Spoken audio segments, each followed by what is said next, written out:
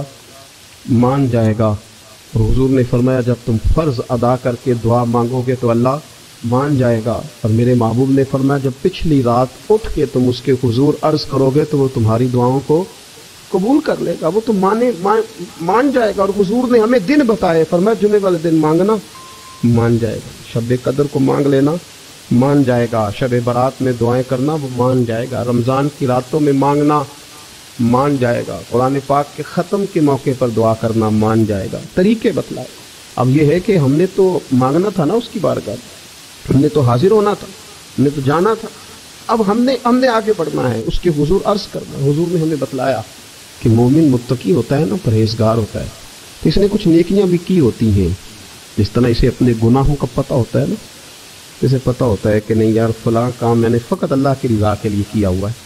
وہ میرا اور میرے رب کا راز ہے. فرمایا جب تم بڑے الجھ جاؤ نا، جب تم بڑی آزمائش میں آ جاؤ اور جب تم سمجھ لو کہ اب میں بڑی تکلیف میں آ گیا ہوں، تو پھر ایک طریقہ حضور نے ہمیں اور بھی بتلایا مانگنے کا، ایک اور طریقہ بھی بتلایا. اور وہ روایت صحیح مسلم میں موجود ہے. راوی حضرت عبداللہ ابن عمر رضی اللہ تعالیٰ عنہ. حضور فرماتے ہیں 3 لوگ سفر کر رہے تھے. یہ آپ اندازہ فرمائیے، صحیح مسلم کی حدیث ہے، اور ذرا حضور کے سمجھانے کا ایک یہ رنگ بھی ہے اللہ کو منانے کا، ایک یہ انداز بھی ہے اس کی بارگاہ میں گزارشات پیش کرنے کا. یہ بھی ایک طریقہ حضور نے ہمیں بتلایا. اگرچہ اپنی نیکیوں کو چھپانا چاہیے، نیکیاں جو چھپی ہوئی ہوتی ہیں وہ قیمتی ہوتی ہیں، وہ قیمتی چیزیں ہوتی ہیں جو لوگوں نے چھپا کر کے رکھی ہوتی ہیں. حضرت عبداللہ ابن عمر فرمانے لگے کہ نبی پاک صلی اللہ علیہ وسلم فرماتے ہیں 3 لوگ سفر کر رہے تھے، رستے میں طوفان آ گیا، تیز بارش شروع ہو گئی. تو حضور فرماتے ہیں وہ تینوں بارش سے بچنے کے لیے ایک غار میں چھپ گئے. ان کو پتہ ہے پرانے زمانے کے اندر غاریں ہوتی تھیں، اور لوگ جب سفر کرتے تھے لمبے تو پتھروں اور پہاڑوں کے بیچ میں سے سفر کرتے تھے. وہ غار کے اندر چلے گئے. اب چونکہ طوفان بہت زیادہ تھا، جب وہ غار کے اندر چلے گئے تو اللہ کے پیارے حبیب صلی اللہ علیہ وسلم فرماتے ہیں پتھر اوپر سے لڑکتا ہوا آیا اور غار کے منہ کے آگے آ کے اس نے غار کو بند کر دیا. اب اتنا تیز اور اس مضبوطی کے ساتھ وہ پتھر لگا اور اتنا صحیح فٹ ہوا کہ اندر روشنی آنی بھی ختم ہو گئی. اب 3 لوگ ہیں. تھوڑی دیر تو وہ پریشان رہے کہ شاید اب کبھی بچ نہیں سکیں گے، شاید چاروں جانب اندھیرا ہی ہے اور اندھیرا ہی رہے گا، شاید یہاں سے نکلنے کے لیے اب ہمیں کوئی رستہ میسر نہیں آئے گا. وہ پہلے تو پریشان ہوئے، پھر کہنے لگے یار اس طرح کرو، ذرا غور کیجئے گا میری بات پہ. فرمایا اس طرح کرو، اگر کوئی زندگی میں نیکی کی ہے نا تو ذرا اس نیکی کو یاد تو کرو، اور یاد کر کے اس مالک کے حضور عرض تو کرو، وہ کریم ہے، کوئی آنکھو شاید من جاوے تے گل کم تتڑی دا بن جاوے، عرض تو کرو. ان میں سے یہ آپ اندازہ فرمائیے یہ بات بیان کون کر رہا ہے؟ یہ مدینے والے رسول بیان کر رہے ہیں، یہ نبی پاک علیہ السلام نے بیان فرمایا. یہ وہ کہانی ہے جو ہمیں ہمارے نبی پاک نے سنائی، رسول کریم علیہ السلام نے ہمیں بتلائی. یہ داستان محبت. حضور فرمانے لگے ایک نے ان میں سے ہاتھ اٹھائے اور اس نے انداز کیا چھیڑا، عرض کرنے لگا اللہ تو جانتا ہے نا میں نے بکریاں رکھی ہیں، میں غریب ہوں، مزدور ہوں، اور مالک تو یہ بھی جانتا ہے کہ میرے بچے بھی ہیں، بیوی بھی ہے، پر میں جب بھی گھر لوٹا ہوں تو دودھ میں نے بچوں اور بیوی کو پہلے نہیں دیا، بوڑھے ماں باپ کو پہلے دیا. اللہ میں نے ان کے ساتھ ہمیشہ کرم کے بازو کھول کر معاملہ کیا. وہ غار میں تنہا بیٹھے ہیں اور اپنے مالک کو منا رہے ہیں. عرض کرتے ہیں اللہ تجھے یاد ہے نا ایک رات جب میں بڑی دیر سے لوٹا تھا، لکڑیاں کاٹتے، درخت تلاش کرتے، مجھے دیر ہو گئی،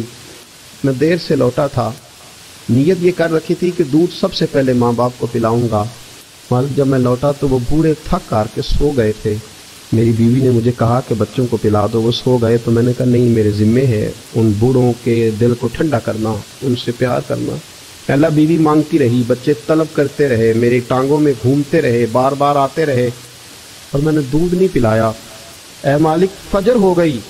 آفتاب طلوع ہونے کا وقت آ گیا، پر میں نے ماں باپ کے بیدار ہونے کا انتظار کیا. اے اللہ وہ جب اٹھے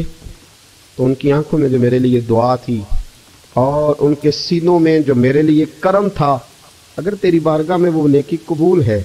تو مالک پھر رحم فرما، نہ اس مشکل سے آسانی عطا فرما۔ سنو سنو،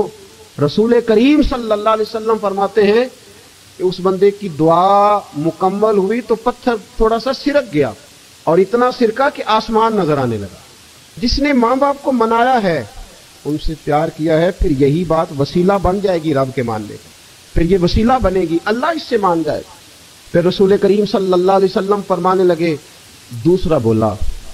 اور عرض کرنے لگا کہ اے اللہ، تو جانتا ہے مجھے اپنے چچا کی بیٹی بھانے لگی تھی، میں اس کی طرف رغبت کرنے لگا تھا، اور میں نے جب اس سے جا کے ارادہ کیا کہ میں تیرا طالب ہوں، تو اس نے مجھے کہا کہ پہلے 100 دینار لاؤ بانا، تو اللہ میں نے مشقت کر کے 100 دینار جمع کیے۔ جب میں پوری طرح اس پر حاوی ہو گیا، وہ میرے قبضے میں آ گئی اور گناہ کا میں نے ارادہ کر لیا، تو اس عورت کے منہ سے ایک جملہ نکلا کہ اللہ سے ڈر، اے مالک وہ میرے قبضے میں تھی، اے اللہ میں گناہ پر قادر تھا، میں چاہتا تو گناہ کر لیتا، لیکن جب اس نے تیرا نام لے کے کہا نا کہ اللہ سے ڈر، اللہ میں ڈر گیا، میں اسے چھوڑ کے آ گیا۔ اگر تجھے یہ بات پسند ہے تو پھر نکال دینا اس مشکل سے، پھر کر دینا کرم۔ اللہ میری بھی تو چڑھتی جوانی تھی نا، میں بھی تو سب کچھ کر سکتا تھا، پر تیرے لیے، تیری خاطر میں لذت گناہ سے باز رہا، تو اللہ تو رحمت فرما دے۔ حضور فرماتے ہیں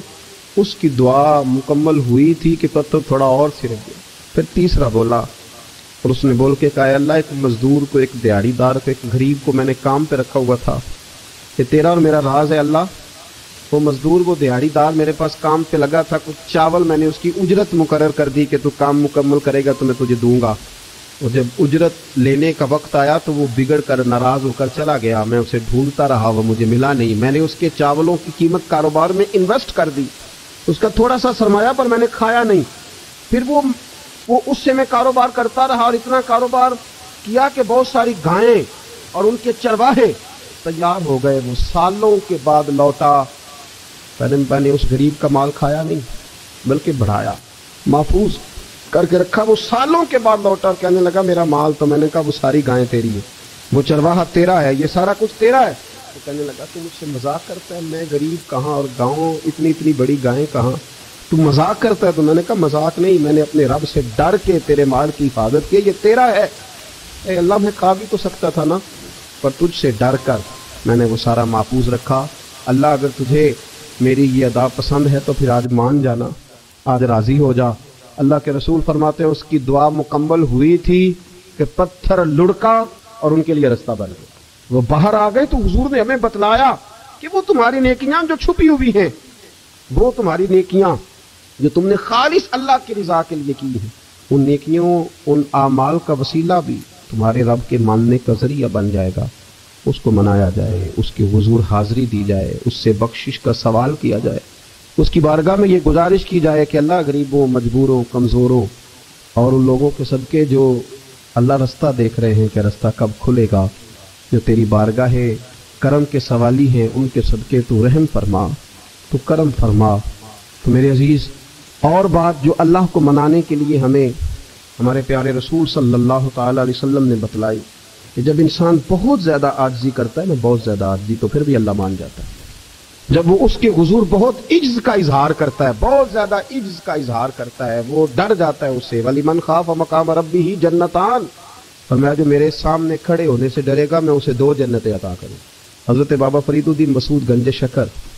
بابا صاحب رحمۃ اللہ علیہ فرماتے ہیں کہ ایک نیک نوجوان تھا، دن کو روزہ رکھتا، رات کو نماز پڑھتا، پر اللہ سے ڈرتا پھر بھی بہت زیادہ تھا، بڑا ہی ڈرتا تھا۔ موت کا وقت آیا تو ماں ہی تھی بس اس کی، تو ماں سے کہنے لگا اماں میری ماں ہے، میرے ساتھ 3 وعدے تو کر۔ اس نے کہا پتر تو بتا، آخری ہجکی لے رہا ہے اور اس غریبنی ماں سے تو وعدہ لے رہا ہے، بتا کیا وعدہ ہے؟ عرض کرنے لگا اماں جب میں مر جاؤں نا تو میرے گلے میں رسی ڈال کے تو مجھے گھمانا گھر کے صحن میں، اور لوگوں کو کہنا جو رب کی نافرمانی کرے اس کا یہی حال ہوتا ہے، یہ اعلان کرنا جو اللہ کے نافرمان ہوں ان کا یہی اشر کیا جانا چاہیے۔ اور اماں پھر دوسرا وعدہ کر، میرا رات کو جنازہ اٹھایا جائے، میں نہیں چاہتا کہ کسی کے منہ سے یہ لفظ نکل جائیں کہ وہ دیکھو اللہ کا نافرمان جا رہا ہے، رات کو میرا جنازہ اٹھانا۔ اور اماں تیسرا میرے ساتھ وعدہ کر کہ لوگ مجھے دفن کر کے آ جائیں گے تو میری قبر پہ چلی جائے گی، عمل میرے پاس کوئی نہیں، پر مجھے لگتا ہے ماں کہ قدموں کی برکت سے عرش کا مالک بھی رحم فرمائے گا۔ اما تو وعدہ کر کہ میرے ساتھ وعدہ کر۔ بابا صاحب رحمۃ اللہ علیہ فرمانے لگے، ماں بوڑھی ماں نے وعدہ کر لیا، کہا بیٹے ٹھیک ہے، اگر تیری یہی ضد ہے تو میں تیار ہوں۔ پھر اس نے کلمہ شہادت پڑھا، اس نوجوان کی روح پرواز کر گئی۔ بوڑھی ماں نے رسی منگائی تو وَلِمَنْ خَافَ مَقَامَ رَبِّهِ جنتان، جو ڈر جائے، اس نے تو کہا تھا نا کہ رسی ڈال کے گھمانا اور کہنا یہ اللہ کا نافرمان ہے، اس کا یہی اشر ہونا چاہیے تھا، لیکن جب ماں گلے میں رسی ڈالنے لگی تو گھر کے ہر کونے سے آواز آنے لگی، خبردار یہ رب کا دوست ہے، اللہ کے دوستوں کے ساتھ اس طرح کا معاملہ نہ کیا جائے، اسے چھوڑ دیا جائے۔ اور کہا تمہیں کچھ بھی اور کرنے کی ضرورت نہیں ہے، یہ تو رب کا دوست ہے اور رب کی بارگاہ میں حاضر ہو گیا۔ کچھ کوئی بندہ کہے گا کہ یہ تو ایک بابا فرید کا سنایا ہوا واقعہ ہے، سنیے، بخاری میں حدیث ہے، نبی پاک صلی اللہ علیہ وسلم نے فرمایا، حضرت ابو ہریرہ رضی اللہ تعالیٰ عنہ راوی ہیں، حضور فرماتے ایک شخص مرنے لگا تو اپنے بچوں سے کہنے لگا کہ میں جب مر جاؤں تو مجھے جلا دینا اور پھر میرے جلے ہوئے وجود کو پیس دینا، پھر مجھے ہوا میں اڑا دینا، پتر مجھے اڑا دینا، مجھے بڑا ڈر لگتا ہے، اگر رب نے مجھ سے حساب پوچھا تو میں قابل نہیں ہوں، اڑا دینا مجھے ہواؤں میں، اگر اس نے مجھ سے عذاب لیا تو حساب لیا تو بڑا سخت حساب لے گا۔ حضور فرماتے ہیں، بخاری میں موجود ہے، اس کے بچوں نے اسی طرح کیا، اس کے مرنے کے بعد اسے جلایا، ہوا میں اڑا دیا۔ اللہ کے محبوب فرماتے ہیں رب کریم نے حکم دیا زمین کو کہ اس کے ذرات کو جمع کرو، زمین نے ذرے جمع کیے، خدا نے حکم دیا تو اس کا وجود پھر سے اسی شکل میں آیا، تو رب کریم نے فرمایا یہ جو تو نے وصیت کی تو کیوں کی؟ اللہ جانتا ہے کہ نہیں جانتا؟ یہ کی تو کیوں کی؟ تو وہ پڑا، کہنے لگا اللہ میرے اندر تو طاقت نہیں تھی تیرے سامنے کھڑا ہو کے حساب دے سکوں، تجھے منانے کے لیے تیرے خوف سے ڈر گیا، میں ڈر گیا۔ اگرچہ ہمارے بزرگوں نے لکھا ہے کہ آج یہ وصیت کرنا، اس رنگ میں یہ طرز اختیار کرنا درست نہیں، لیکن آپ غور فرمائیے کہ نبی پاک علیہ السلام فرماتے ہیں جب اس نے کہا نا اللہ تجھ سے ڈر کے یہ کیا، تو رب کریم نے فرمایا جا پھر میں نے تیری مغفرت کر دی، کیونکہ اللہ کو پتا تھا یہ دل سے بات کر رہا۔ ایک چوتھی بات میرے رسول پاک علیہ السلام نے فرمایا کہ جب رب نہ مانے تو پھر وہ کمزوروں کے صدقے مان جاتا ہے، پھر وہ ضعیفوں کے صدقے مان جاتا ہے۔ فرمایا اللہ تم سے بارشیں روکنا چاہتا ہے پر تمہارے ضعیفوں، کمزوروں، غریبوں کے صدقے، مجبوروں کے صدقے وہ تم پر بارشیں برساتا ہے۔ حضور فرماتے ہیں رب اشجع اکبر لو اقسم علی اللہ لا برا، کچھ ایسے لوگ ہوتے ہیں کہ ان کے بالوں میں خاک پڑی ہوتی ہے، چہروں پہ مٹی الجھے ہوئے ہوتے ہیں، لیکن اگر وہ اللہ پہ قسم کھا لیں تو اللہ ان کی قسم بھی پوری کر دیتا، قسم بھی۔ حضرت عبداللہ ابن مبارک فرماتے ہیں، ابن قدامہ نے لکھا ہے، فرماتے ہیں بارش نہیں ہوتی تھی مکے میں، قحط پڑ گیا تو سب لوگ مسجد الحرام سے باہر کھلی جگہ میں نکلے دعا کرنے کے لیے، سب اپنی اپنی دعائیں کر رہے تھے، تو میں تھوڑا باہر ہوا تو اچانک ایک غلام آیا، کالا سیاہ رنگ، 2 رکعتیں نماز پڑھ کے تو ہاتھ پھیلائے تو کہنے لگا اللہ مجھے پتہ ہے یہ جو کچھ بھی ہوا ہے میری نافرمانیوں کی وجہ سے ہوا، تو ناراض ہو گیا نا، تو نے بارش روک لی، ناراض ہو گیا نا، ہمیں سبق سکھانا چاہتا ہے نا، یہ کسی اور کی وجہ سے نہیں، یہ صرف میری نافرمانیوں کی وجہ سے۔ اللہ رحم فرما، تیرے بندے تھوڑی سی بھی سختی برداشت کرنے کی طاقت نہیں رکھتے، کمزور ہیں، ڈر جاتے، غلام ہے، دعائیں مانگ رہا۔ حضرت عبداللہ ابن مبارک فرماتے ہیں اس نے چہرے پہ ہاتھ پھیرے تو کالی گھٹائیں چھا گئی، بارش ہونے لگی، میں اس کے پیچھے گیا، اس کا گھر ڈھونڈ آیا، تعاقب کیا، پیچھا کیا، گھر میں نے تلاش کر لی، اور گھر کو تلاش کر کے جب میں واپس آیا تو میں نے حضرت فضیل بن عیاض سے ذکر کیا تو کہنے لگے کسی طریقے سے اسے حاصل کرو۔ فرماتے ہیں میں اس کے گھر گیا، اس کے مالک نے مجھے دیکھا تو کہا عبداللہ ابن مبارک میرے گھر، اتنے بڑے ولی، اتنے بڑے درویش، اتنے بڑے محدث۔ میں نے کہا تیرا غلام چاہیے، اس نے کئی غلام دکھائے، میں نے کہا نہیں یہ نہیں، اس نے کہا یہ بڑے بڑے اچھے ہیں، کوئی سے بھی آپ لے لے، خرید لے، میں نے کہا نہیں۔ پھر وہ لاغر صاحب، وہ کمزور صاحب، وہ ضعیف سا نکل کر کے آیا، میں نے کہا یہ مجھے دے دو، تو کہنے لگا یہ تو بیچارہ بے ضرر سا آدمی ہے، کیا لے کے کریں گے؟ میں نے کہا نہیں مجھے یہی چاہیے۔ میں اس کو ساتھ لے کے چلا تو راستے میں پوچھنے لگا کہ میرے اندر تو کوئی ایسی بات نہیں تھی، مجھے کیوں خریدا؟ آپ مجھ سے کیا خدمت لیں گے؟ تو عبداللہ ابن مبارک فرمانے لگے میں نے کہا کوئی خدمت بھی نہیں لوں گا، میں تو خود تیری خدمت کروں گا، میں تیرا بیاہ کراؤں گا، تیرے لیے مکان بناؤں گا، میں تیری خدمت کروں گا، میں تیرا اور تیرے رب کا رشتہ دیکھ چکا ہوں، میں تیرا اپنے مالک کے ساتھ جو تعلق ہے اسے دیکھ چکا ہوں۔ کہتے میں نے جب لفظ کہے تو مجھے کہنے لگا 2 رکعتیں پڑھ لوں، اب مجھے لے جانا پر 2 رکعتیں پڑھ لوں۔ کہتے میں نے کہا پڑھ لو، تو 2 رکعتیں پڑھنے کے بعد میری طرف دیکھ کے کہنے لگا آقا مجھے اپنا حق معاف کر دینا، میں خدمت نہیں کر سکا۔ پھر کہنے لگا اللہ راز تو کھل گیا، اے اللہ راز تو کھل گیا، اللہ تیرا میرا معاملہ تھا، راز تو کھل گیا، راز تو کھل گیا، اللہ راز تو کھل گیا، میں سراپا مخزن راز تھا، میں رہا تھا مدت و راز میں، یہ تو تیرا شوق دید کشاں کشاں مجھے کھینچ لایا مجاز میں، اللہ راز کھل گیا۔ یہ لفظ کہتے کہتے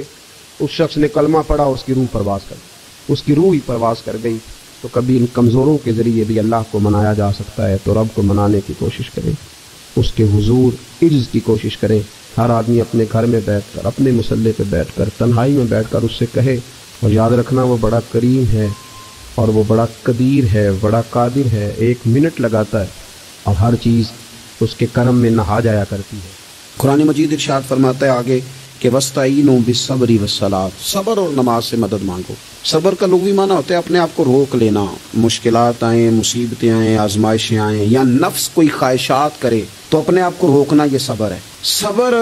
سارے کا سارا اندر کا معاملہ ہے، جو اپنے آپ کو روکنے پہ قادر ہو گیا وہ صابر ہے، اپنے آپ کو روک لے۔ سب سے زیادہ ہمیں نقصان ہماری اپنی خواہشات دیتی ہیں، ہمارا اپنے اوپر ہی قابو نہیں۔ صبر یہ ہے کہ انسان اپنے اوپر کنٹرول کرے، اپنے آپ کو روکے۔ اسی لیے نبی پاک صلی اللہ علیہ وسلم نے صحابہ سے پوچھا تھا نا پہلوان کون ہے، تو یا رسول اللہ جو میدان میں اترے اور اپنے دشمن کو بچھاڑ دے، تو حضور نے فرمایا نہیں، جو غصے کے وقت اپنے آپ کو قابو کر لے وہ پہلوان ہے، جو تحمل کا مظاہرہ کر جائے وہ پہلوان ہے۔ صبر کا معنی ہوتا ہے اپنے آپ پہ کنٹرول رکھنا، آپ کو کنٹرول حاصل ہو اپنی خواہشات پر بھی، اپنے جذبات پر بھی، اپنے معاملات پر بھی، آپ اس کو کنٹرول کر سکیں۔ یہی تصوف ہے، یہی طریقت ہے، یہی صوفیاء سبق دیتے ہیں۔ تو فرمایا وَاسْتَعِینُوا بِالصَّبْرِ وَالصَّلَاةِ، صبر اور نماز سے مدد چاہو۔ ایک صبر کرو، دوسرا بندگی کرو، مصلے پہ بیٹھ جاؤ۔ جو تمہاری مدد تمہاری عبادت کرے گی نا، جو مصلہ تمہاری مدد کرے گا وہ کوئی اور نہیں کر سکتا۔ مصلے پہ بیٹھو، نماز سے مدد چاہو۔ نبی پاک صلی اللہ علیہ وسلم کا طریقہ کیا ہے کہ اگر آندھی آئی ہے تو حضور نے نماز کی نیت باندھ لی، بارش نہیں ہوتی تو نماز کی نیت باندھ لی، اگر سورج چاند گرہن ہو گیا تو حضور نے نماز کی نیت باندھ لی، حتیٰ کہ کافر ساری رات صفیں سیدھی کراتے رہتے تھے اور رسول پاک ساری رات مصلی بچھا کے نفل ادا فرماتے رہتے۔ نماز سے مدد چاہیں۔ ارشاد فرمایا کہ وَإِنَّهَا لَكَبِيرَةٌ إِلَّا عَلَى الْخَاشِعِينَ، صبر اور نماز سے مدد مانگو، بے شک یہ دونوں چیزیں بھاری ہیں، کام دونوں مشکل ہے، لیکن ڈرنے والوں پر مشکل نہیں۔ جو رب سے ڈرتے ہیں ان کے لیے مشکل ہے۔ اب مجھے اجازت ہونی چاہیے نا، یہ کہہ لینا چاہیے نا کہ کوئی شخص کہے میرا نماز میں دل نہیں لگتا، تو میں اسے کہوں کہ تو رب سے ڈرتا ہی نہیں، اصل میں تو ڈرتا ہی نہیں۔ اگر تو ڈرے تو لفظ ہی نہ ادا کرے، اللہ نے بلایا اور تو آیا ہی نہیں۔ فرمایا یہ وزن ضرور ہے ان دو چیزوں کا، لیکن ڈرنے والوں پر، یہ ڈرنے والے کون ہیں؟ فرمایا الذین یظنون انہم ملاقو ربہم وانہم الیہ راجعون، جو اس بات کا یقین رکھتے ہیں کہ ہم نے اپنے رب سے ملاقات کرنی اور ہمیں اسی کی طرف لوٹ کر جانا ہے۔ جس بندے کو یقین ہونا میں نے رب سے ملنا ہے، میں نے اس سے ملنا ہے، اسی کی طرف جانا ہے، اس کے لیے نہ نماز مشکل ہے نہ صبر مشکل ہے، اس کے لیے دونوں چیزیں آسان ہو جاتی ہیں۔ شرط یہ ہے کہ شوق ہو تیرے اندر رب سے ملاقات کا، تجھے شوق ہو۔ میرے نبی پاک صلی اللہ علیہ وسلم نے فرمایا لوگوں جو رب سے ملنے کا شوق رکھتا ہے نا، اللہ بھی اس سے ملنا پسند کرتا ہے، اور جس کے دل میں شوق ہی نہیں رب سے ملنے، تو جو اللہ کی ملاقات پہ یقین رکھتا ہے نا، وہ پھر نماز اور صبر کا عادی ہو جاتا ہے۔ تو ان 3-4 چیزوں پر خوب توجہ کریں، خوب توجہ کریں۔ صبر اور نماز خاص چیز ہے۔ حضرت غوث اعظم رضی اللہ تعالیٰ عنہ فرماتے ہیں اگر آزمائشیں نہ ہوتی